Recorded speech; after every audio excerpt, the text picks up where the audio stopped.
Bom dia, crianças. Hoje nós vamos revisar, sobre o Renascimento e o Humanismo. O que foram essas duas tendências, certo? Então vamos lá.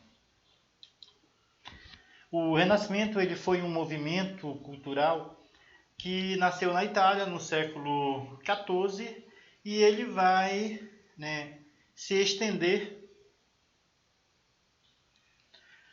até o século XVI, até o final do século XVI. Vale destacar que nesse período ocorreu a passagem da Idade Média para a Idade Moderna, ou seja, o feudalismo, para a Idade Moderna. Então, esse movimento ele também vai ficar conhecido, como Renascimento, porque seus protagonistas eles vão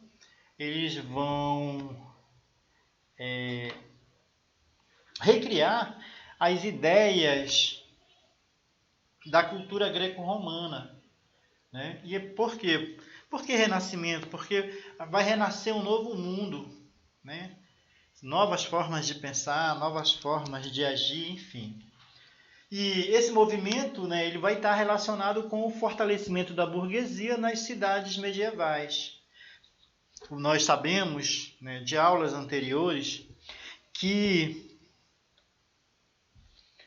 a burguesia, que é a classe dos ricos comerciantes, eles vão se destacar com o poder ainda, adquirindo poder maior do que da monarquia e da própria nobreza. Então, nesse novo mundo urbano, as ideias medievais elas não vão elas não se adequavam aos valores burgueses, que consagravam o lucro e o sucesso individual. Então é nesse momento que os homens, nesse novo modelo, eles não vão negar a existência de Deus, mas eles vão se colocar em primeiro plano. Os interesses terrenos, que é o lucro, que é a riqueza, enfim. Daí, a partir desse novo conceito, dessa nova perspectiva, de mudança, vai surgir o humanismo. O que foi o humanismo? Como nós vimos em aulas também anteriores, o humanismo foi o movimento intelectual do Renascimento, movimento surgido na Europa, mas precisamente na Itália, que colocava o ser humano como o centro de todas as coisas existentes no universo. Ou seja, agora, o humanismo, ele vai mostrar, ou ele vai determinar que o homem, que o ser humano, ele é capaz. Por quê? Porque antes, vinha Deus em primeiro plano. Deus era o centro do universo. Agora, o homem, o ser humano, vai ser o centro do universo. Tanto é, aqui no lado tem um rabisco, um desenho, que vai provar isso. O homem ele é capaz, de não só criar, mas dar um sentido melhor para o seu destino. Então, as características do Renascimento serão duas. O antropocentrismo, o ser humano passa a ser visto como o centro do universo, negando o teocentrismo, que era característico do período medieval. Quem utilizava o teocentrismo? A Igreja Católica. Por quê? Porque ela passava a controlar como você deveria se comportar, como você deveria se vestir, enfim.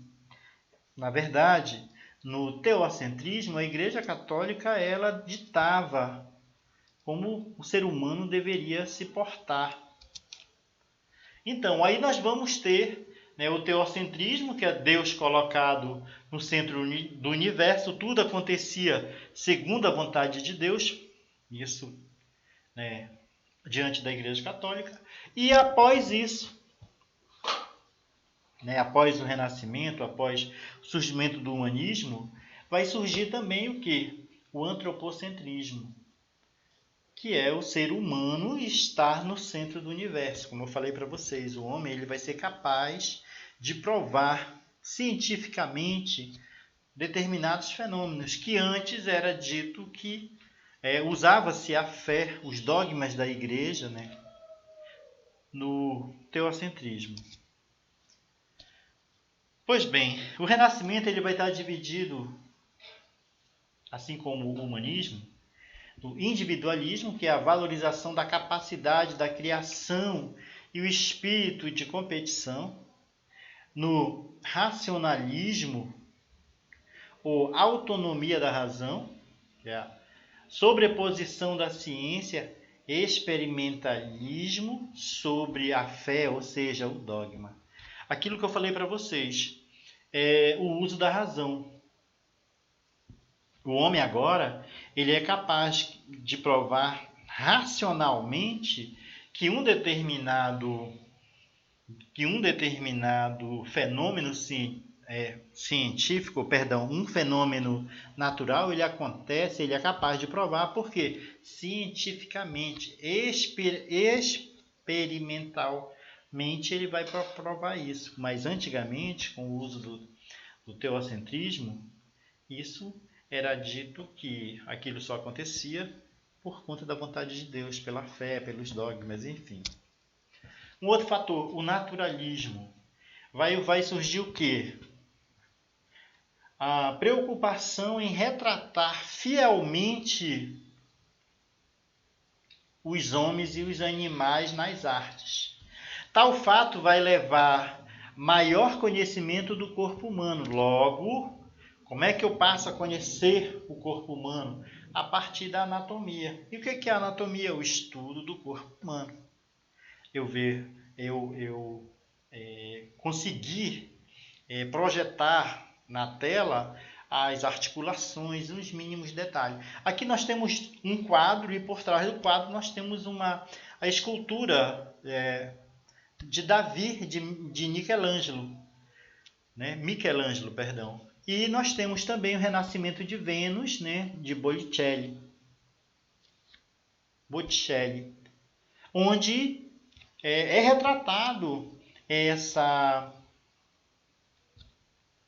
riqueza de detalhes, a profundidade, o realismo, a harmonia entre o ser humano e a natureza.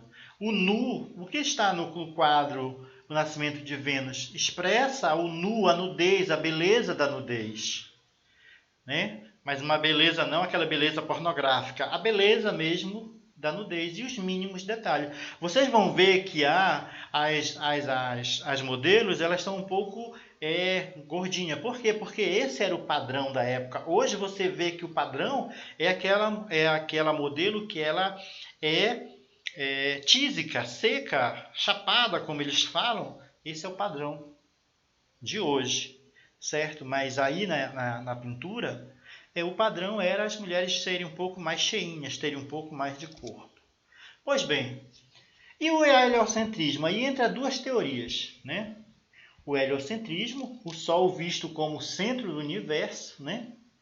Que acaba contrariando a concepção geocêntrica de um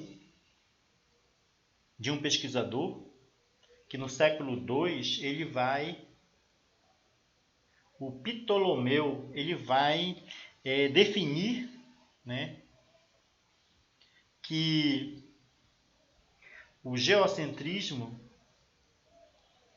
a Terra era o centro do universo. E mais tarde, essa teoria ela vai ser derrubada, vai ser contestada primeiro por Copérnico, depois por Galileu Galilei, que vai provar que o heliocentrismo, né, é o Sol que é o centro do universo. E todos os planetas, incluindo a Terra, vão girar em torno do Sol. Ok? Algumas dessas descobertas, né, por questionar os dogmas da Igreja Católica, elas eram violentamente combatidas pela Igreja Católica, né, pela instituição que é a Igreja Católica. Muitas vezes, muitos desses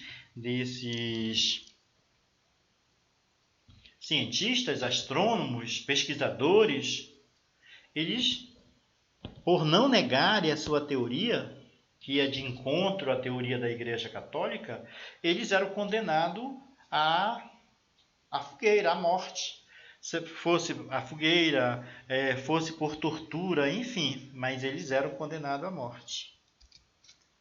Né?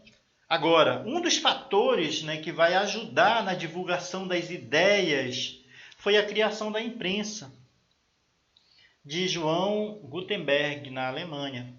A partir daí, a população da Europa eles vão ter um acesso aos livros, porque antes, como eu falei na aula anterior, quem tinha acesso à nobreza, o clero e a burguesia, mas o povo em geral não tinha.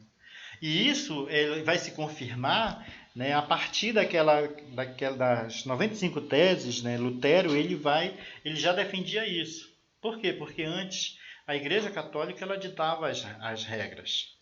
Então, a partir da invenção, da criação da imprensa, né, melhor dizendo, da prensa, vai facilitar. Por quê? Porque os livros eles vão ser traduzidos na língua mãe, na língua pátria, no alemão, no francês, no espanhol, no português, enfim.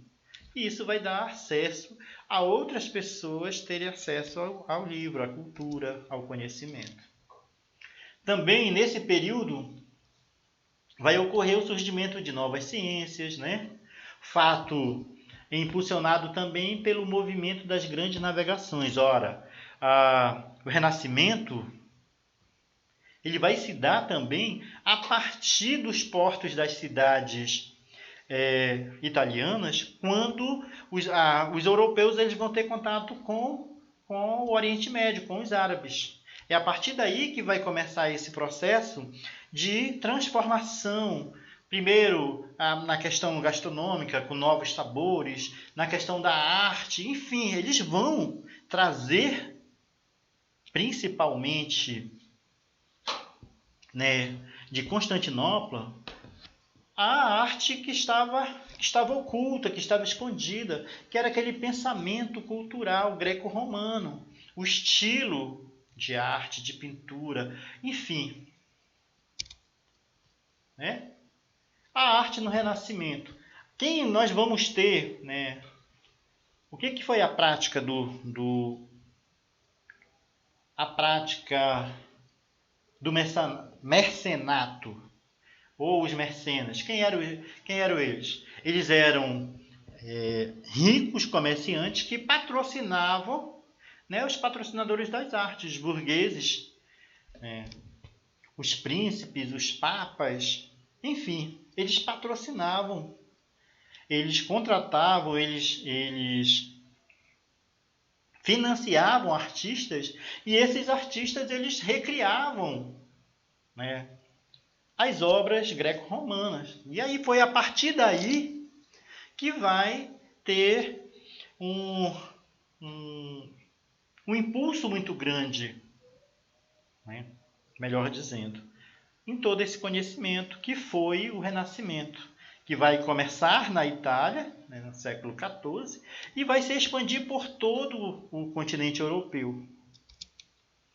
Então, nesse período, os artistas eles vão procurar criar a realidade e destacar a natureza através das pinturas, aquilo que eu falei anteriormente, criando uma harmonia entre a natureza e o homem, criando realismo nas imagens.